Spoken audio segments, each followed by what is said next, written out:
very much like spine stretch forward, only it adds a twist. So you want to get set up in the same way where if your lower back is tight or your hamstrings are tight, maybe you want to add a yoga block to sit on to just protect your lower back to make it a little bit easier.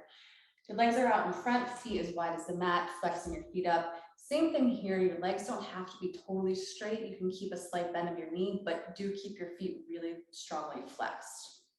You want to lift your lower back and lift your belly, again, like you're sitting against an imaginary wall.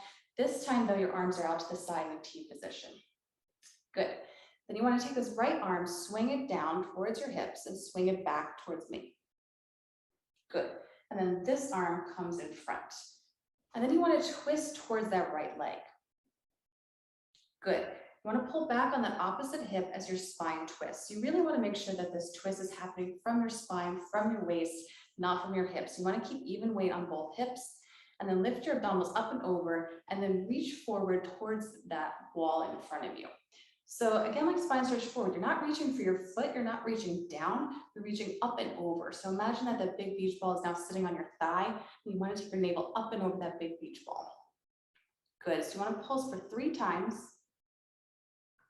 and then lift up, keep the twist, and then come center. Good, arms back in that T position.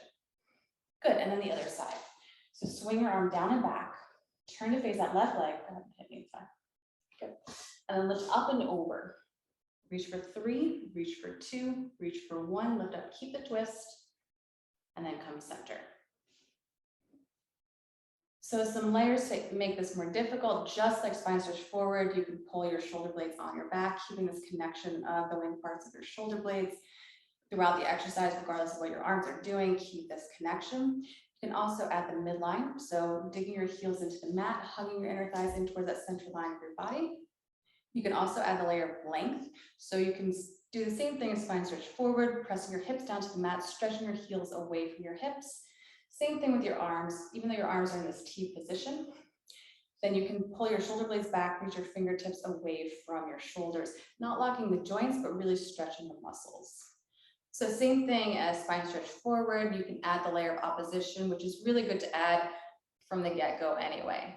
So swing your right arm down and back, turn to face that right leg, pull back with this opposite hip. So pull back with that left hip as you turn to the right, lift your navel up and over, and then reach your upper back forward, but pull back your abdominals the opposite way. So really get this opposition of forward with your upper back, pulling back with your abdominals and your lower back, and then lift back up, and then other side. Really get this opposition of forward with your upper back, pulling back with your abdominals. Good, and really lifting your lower back. Good, and then lift back up. Good. Another layer that you can add to a saw, which is a really great one to add, is to square the box, which means you've got the 2 points of your shoulders, 2 points of your hips, and you want to keep that a rectangle regardless of what your torso is doing. So as you twist your torso towards the right, you want to keep this box, shoulder, shoulder, hip to hip, and then as you reach over, keep that same box. Go ahead and reach over, keep this box, shoulder, shoulder, hip, hip. Good, and lift back up.